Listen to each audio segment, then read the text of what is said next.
Welcome to the Car Sim and Race Driver Show, presented by Hugh Hattrick. Drive fast and try not to crash.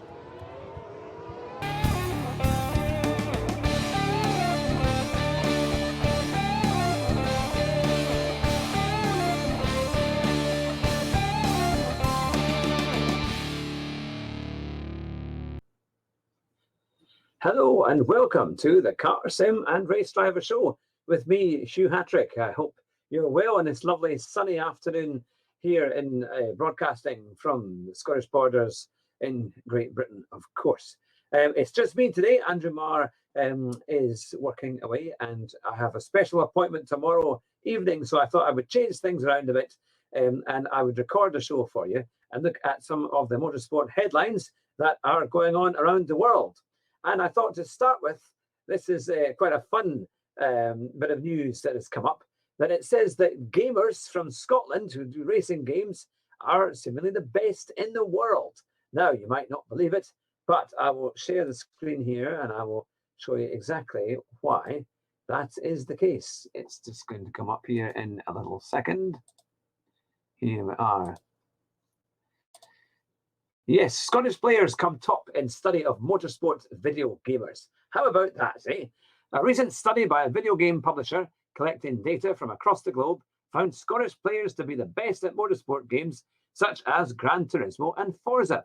And Scotland has a rich motorsport heritage, with the country producing two of Formula One's greatest drivers in double world champion Jim Clark and three times title winner Sir Jackie Stewart, as well as the 1995 World Rally champion Colin McRae. And he lent his name to the rally game franchise today known as Dirt. But yeah, so they did a study of 16,000 gamers conducted by a mobile developer, Quali, which considered factors such as completion time and achievements logged, and Scotland came out on top of countries with the most skilled virtual racers. England was fourth on the list, while Panama managed to edge into the top 10 behind Ireland. Now, I think that is quite funny because either us all in Scotland here have more time or not to be playing games where we probably should be actually we probably should be back working, I would have thought, but and that's why we're doing so well with these kind of things. But there we are. That is one of the main headlines that I thought is quite a funny one to begin with. Now, there's quite a lot going on. There's loads of esport races coming up, so if you're into games, there's plenty to watch on YouTube. And I would look at things like the Motorsport channels, the F1 channel, because they're highlighting all the F1 virtual sports. But Lando Norris is doing IndyCar e-race in the next little while, and that could be a good one as well. I'll try and go over the news channels for that. Where are we here? Yes, let me go on to, I'll get the headlines here for you. You can, of course, let me know what you think in the comments below, or send us an email at info@hughhattrick.com, where we've got lots of information and things like that to help you find out more about what we do on the Car Sim and Race Driver Show, and who we've interviewed. Like, we've got Super GT, we've got David Carell, we've got a number of really great drivers. We've got Josh Martin as well, a top esports driver, and many more to come as well. And some very exciting news coming up in the next few weeks, all about that. But the McLaren Formula One driver Lando Norris has been invited to join IndyCar's virtual grid for Saturday's sim race at the Circuit of the Americas. IndyCar is one of many championships that has taken to sim racing to fill the void as the world deals with the COVID-19 virus. And the American Open Wheel Championship has already hosted virtual rounds at Watkins Glen, Barber, Michigan, Montague, I'm sure someone will tell me how to pronounce that, using the iRacing platform. In fact, that's one of the few platforms that I've not used. I have used Assetto Corsa, learning to use that on the PC as well. And there's also RaceRoom that I have used as well. But in the fifth round of IndyCar's iRacing Challenge, it will take place this Saturday coming on the Circuit of Americas. And Lando Norris has been invited as a guest to join the grid and rub elbows with IndyCar's regular pack of drivers. See, this is kind of where I think Formula One needs to go. We need to have all of the Formula One drivers in one race to actually make it a bit more serious. And then I think it would draw the crowds an awful lot more than it is so far, because it's still seen it's just a game. if you put all of the drivers in who are supposed to be in, then I think you would draw a much, much bigger crowd. So what do you think is going to happen to Lando Norris? Is he going to be able to do well, or do you think he's going to struggle? I think he could do extremely well.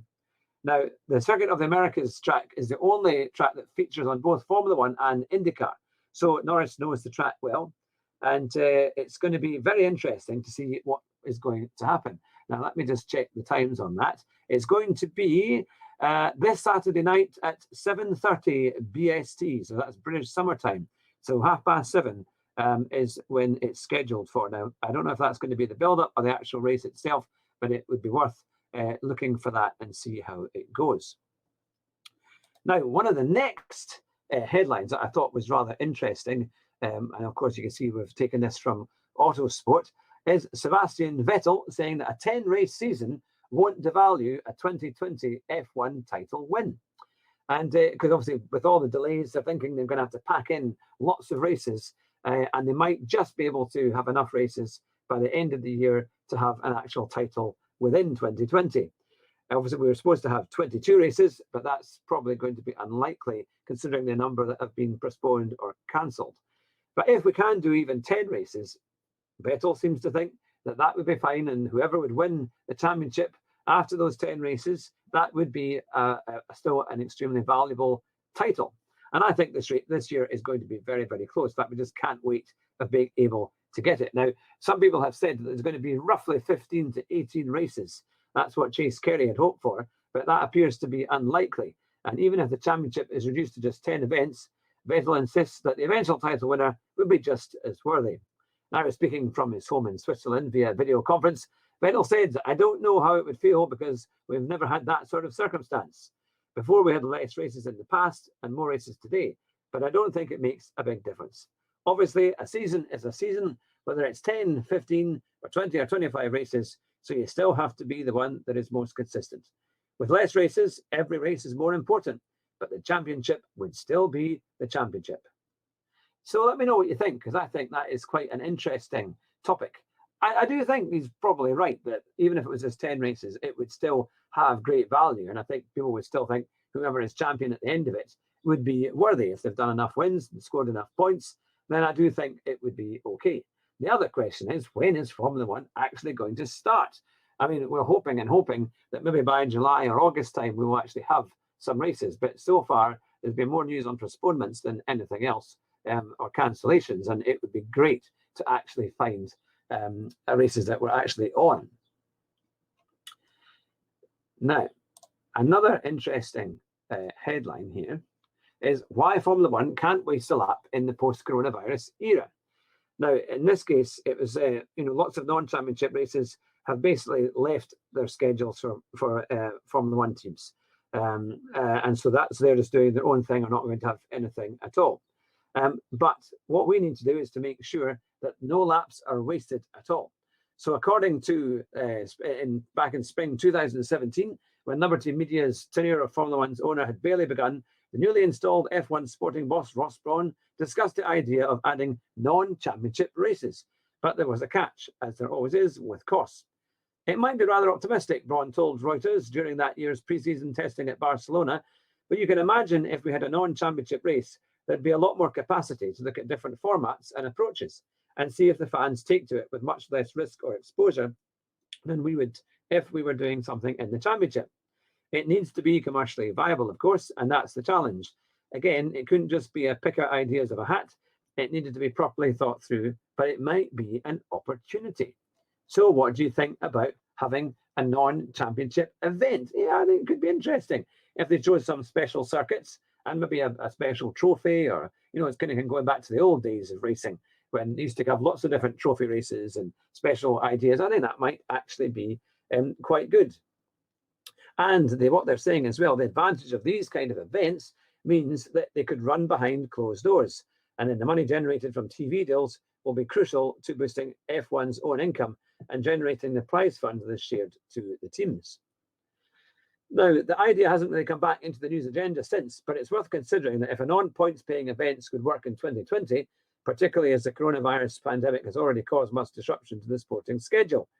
And then he says, as ever, we must be careful to consider the scale of human tragedy that COVID-19 has already wreaked in a few weeks, but we can still arrive at an answer. A non-championship event surely aren't going to be happening anytime soon, but for a start, the cost issue hasn't gone away, and extra events, even in normal time, add requirements for the teams. And then, of course, there's regulations to consider. If a non-championship race is added midway through the season, it would be nice, it would need to be clarified if the power unit parts, for example, would count towards each driver's allocation for the whole campaign. But certainly we've got to do something. That seems to be the pressing concern, is that we can't just wait and wait and wait. People are expecting, as things kind of get back to normal, hopefully in the next few months, we want to see some form of real F1 race, whether it's behind closed doors or something like that. Then I think we'd all be quite supportive of that kind of event. Now, let's see. What I'm also looking to do for all of you gamers is to put together, perhaps either on Gran Turismo Sport or on, it would be, here we are, on Assetto Corsa on PlayStation as well, to do a lobby. Now, we've got quite a few fans here of the Car 7 Race Driver Show. And for all you gamers out there, if you would like to join in a lobby, it would be fantastic to hear from you. Just let us know, leave a comment in the YouTube comments section, or you can send us an email at info@hughhattrick.com, and we'll take a note of your details, and we will let you know as to when one is going to be, because we've got quite a few. I did a lobby a few nights ago, and we had about 5 or 6 people who came along, and it was great fun. And I thought eventually, once we get really good, we can maybe put on a challenge, and maybe we could even have a cup or something like that we could win at the end of it, and anyone would be allowed to come in and have a go. And we could choose circuits, choose types of events, and see what was popular. So if it's something that interests you, please let us know in the comments or give us an email, and we'll do our best to get one sorted out, because it wouldn't take long at all to get a lobby group sorted out and a time of day where we can have some fun and race against each other with some proper competition. Now, I hope to have some more guests on the show very soon, including Super GT and hopefully David Perel as well. Now, they're all busy doing esports races and doing stuff for their own channels, so they're always good to support them because they do some really fantastic stuff. And they've been very, very kind to come on the show in the past as well. But that's the show for this week. It's just a quick 10, 15 minute or so update with some news headlines. And we'll be back again probably over the weekend with some more commentary with Andrew and myself. But up until then, you have a great week. And remember, drive fast and try not to crash. Bye just now.